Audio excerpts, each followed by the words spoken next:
saudara-saudara serta anak-anak yang Tuhan Yesus kasihi, mari kita menyiapkan hati kita untuk kita menyambut firman Tuhan di dalam ibadah unit di saat ini. Kita berdoa memohon tuntunan Roh Kudus mengawali pembacaan dan pemberitaan firman Tuhan. Kita berdoa. Ya Allah, di dalam Yesus Kristus firman yang hidup, kami selalu percaya bahwa firman-Mu adalah pedoman bagi kehidupan kami. Tanpa firman-Mu, kami tidak dapat berjalan sesuai dengan arah-arah hidup yang baik. Karena itu ya Bapa, di dalam kesadaran inilah kami mohon kepadamu Tuhan, bersabdalah kepada kami. Curahkanlah Roh-Mu yang kudus untuk menuntun pengertian kami, supaya kami dapat mendengarkan firman-Mu, memahami kehendak-Mu dalam firman yang akan kami baca, sekaligus dengan pertolongan-Mu kami dapat melakukannya dalam kehidupan kami setiap hari. Bersabdalah kepada kami ya Tuhan, karena kami mau untuk mendengarkan firman Tuhan di saat ini. Amin. Bapak Ibu Saudara-saudara, firman Tuhan bagi kita di dalam ibadah unit ini terambil di dalam kitab Kudus Perjanjian Lama, yaitu Ulangan pasal 11 ayat 13 sampai dengan ayatnya yang ke-21. Demikian bunyi firman Tuhan. Ketaatan mendatangkan berkat, ketidaktaatan mendatangkan kutuk.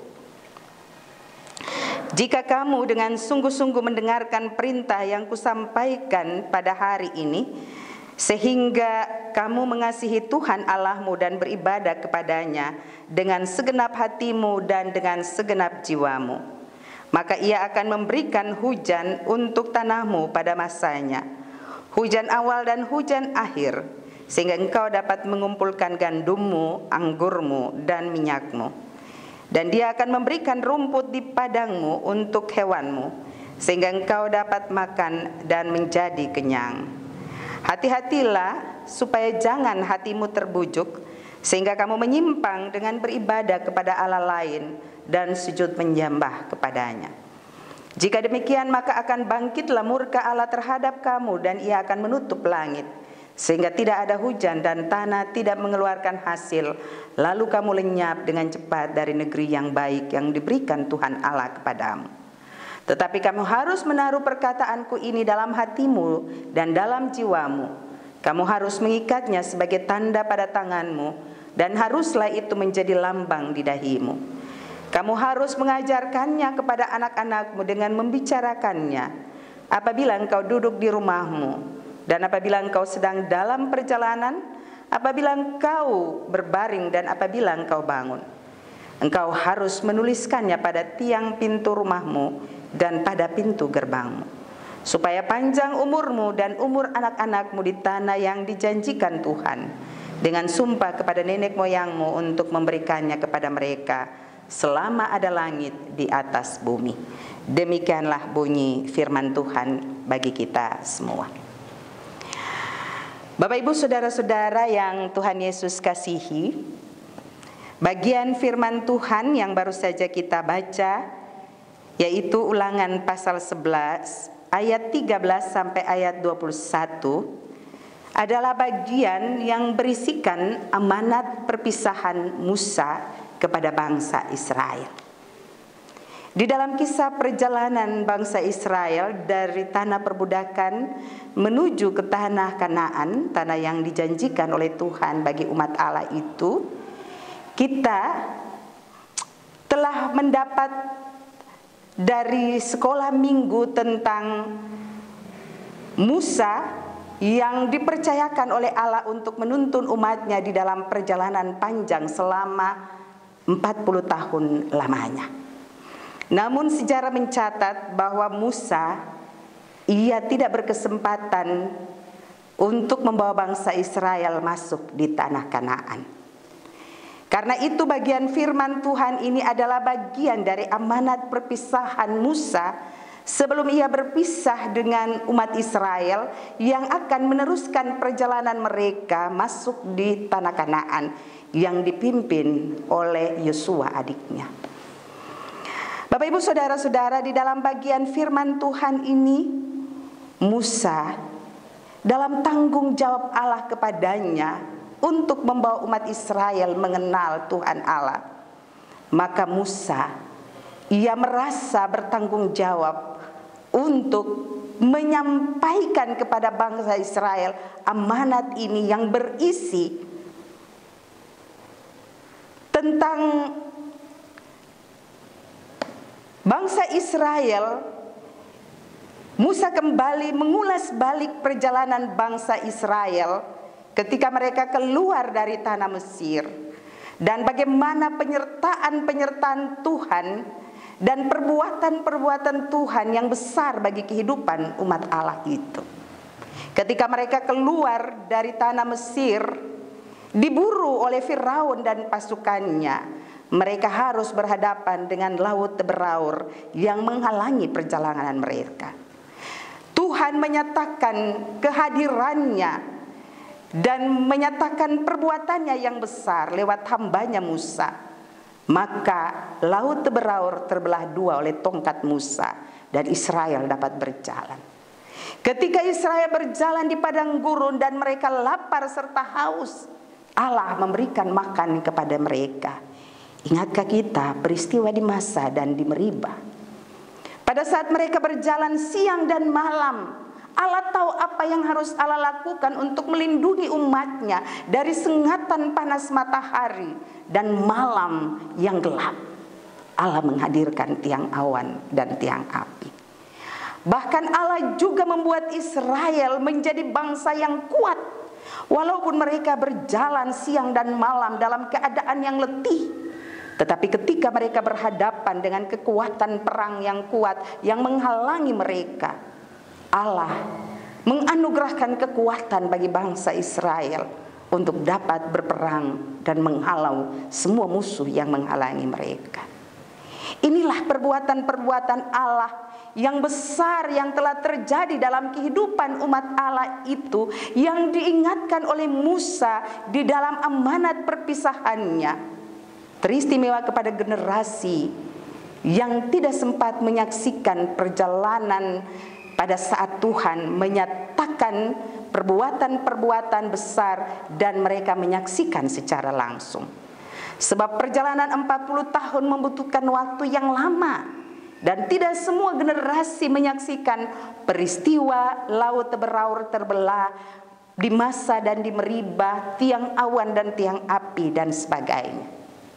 Karena itu, lewat amanat perpisahan ini Musa mau mengingatkan kepada umat Allah ini bahwa kalau Allah telah melakukan perbuatan-perbuatan besar bagi kehidupan mereka, maka sebelum mereka masuk di tanah Kanaan, ingatlah bahwa di tanah itu Allah menjanjikan kehidupan bagi mereka.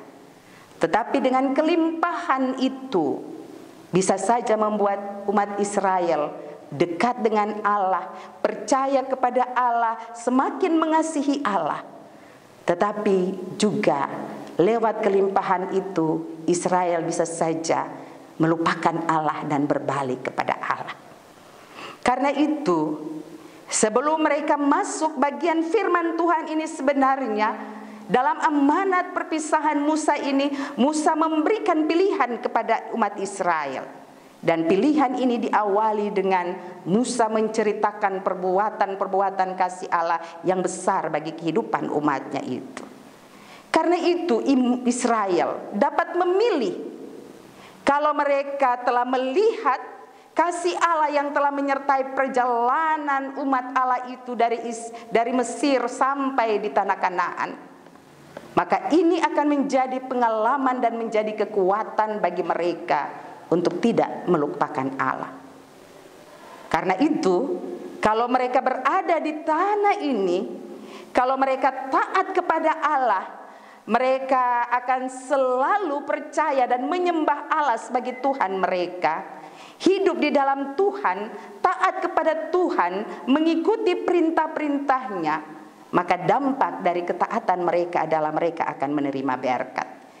Dalam firman Tuhan dikatakan Tuhan akan membuat hujan awal dan hujan akhir. Dan hujan itu akan membuat tanah akan subur dan mereka akan menikmati kelimpahan di tanah perjanjian itu. Tetapi kalau mereka tidak taat kepada Allah, maka Tuhan akan menutup jalannya hujan dan hujan tidak akan lagi turun, dan ini adalah merupakan wujud dari murka Allah untuk menghukum atau memberikan kutuk kepada umat Allah. Jadi dampak dari ketidaktaatan adalah kutuk akan berlaku bagi umat Allah itu. Selanjutnya di dalam bagian firman Tuhan tadi, Musa katakan kepada umat Allah ini lewat amanat perpisahannya, ingatlah bahwa semua yang telah Allah nyatakan itu, jangan itu menjadi bagian kamu sendiri. Tetapi seluruh peristiwa-peristiwa besar yang telah Allah lakukan itu hendaknya diajarkan, ya, diceritakan dan diajarkan kepada semua anak-anak, bahkan generasi-generasi. Jadi dari kalimat di dalam bagian bacaan ini sesungguhnya mengisyaratkan bahwa Musa mengingatkan bangsa Israel untuk meneruskan berita penyertaan Allah ini, sehingga membuat semua generasi Israel akan percaya kepada Allah, mempercayakan hidup mereka, dan harus meyakini bahwa kasih Allah akan selalu menyertai kehidupan umatnya sepanjang generasi ke generasi. Karena itu hal yang terakhir yang diingatkan di dalam bagian firman Tuhan kita tadi, yaitu bahwa Musa mengingatkan para orang tua bahwa mereka harus menceritakan ini, mengajarkan ini kepada anak-anak. Mereka harus membicarakannya saat mereka duduk di rumah mereka, saat mereka sementara mengadakan perjalanan, saat mereka berbaring, saat mereka bangun, bahkan juga di pintu-pintu rumah mereka. Mereka harus menuliskan semuanya ini untuk selalu diingat sepanjang generasi ke generasi. Bapak Ibu Saudara-saudara, apa sebenarnya pesan firman Tuhan ini bagi kehidupan kita? Bahwa kita adalah umat Tuhan seperti bangsa Israel. Dan janji keselamatan, janji penyertaan Tuhan adalah janji yang Tuhan berikan di sepanjang kehidupan umatnya. Dari umat Israel di tanah Mesir keluar, dan mereka ditempatkan di tanah Kanaan. Bahkan juga bagi kita sampai di generasi saat ini. Kita mengalami perbuatan-perbuatan Allah yang besar bagi kehidupan kita. Kita memang tidak menjadi saksi. Laut beraur terbelah dua. Peristiwa Masa dan Meriba. Tiang awan dan tiang api. Bahkan juga kita berperang.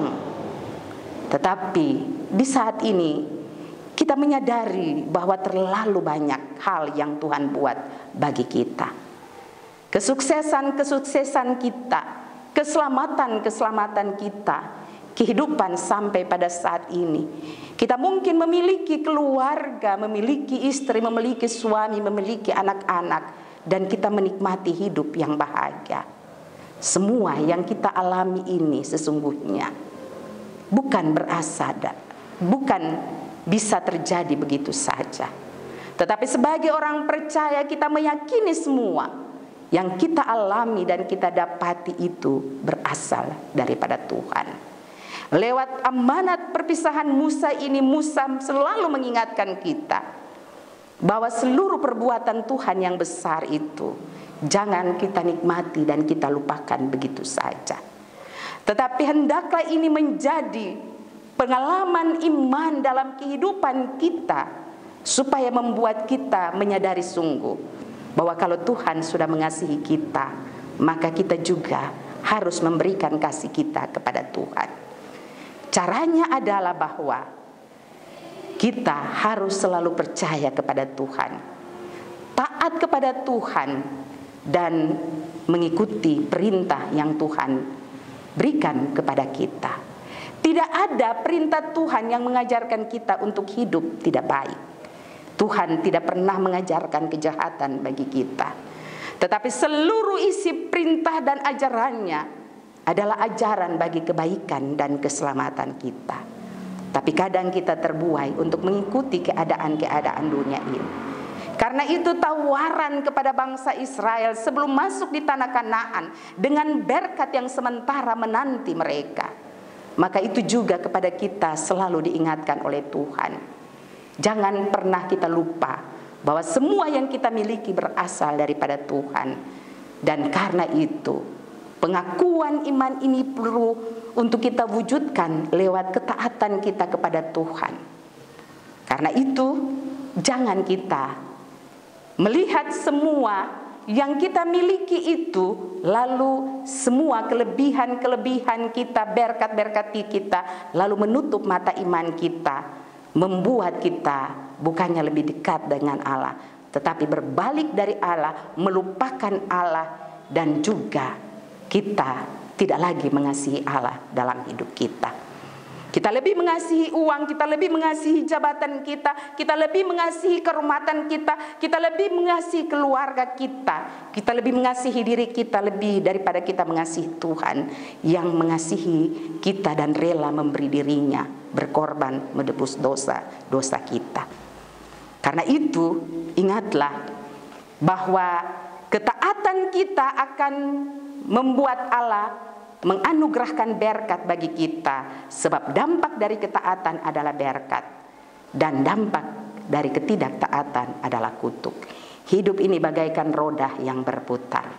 Hari ini kita berada di atas, tapi ingat, kalau kita mau tetap di atas, jangan pernah kita melupakan Tuhan dan amanat yang Tuhan berikan lewat Musa hambanya. Tetapi kalau kita melupakan Tuhan, maka Tuhan adalah Tuhan yang cemburu. Ia akan mengambil berkat dari kita, dan jangan kaget ketika roda berputar, kita telah berada di bawah roda kehidupan kita. Yang kedua adalah setiap orang tua harus meneruskan amanat ini atau pengalaman iman atas penyertaan Allah itu kepada anak-anak mereka, dan diharapkan oleh Musa kepada generasi-generasi Israel. Karena itu lewat amanat Musa ini kita diingatkan sebagai orang tua.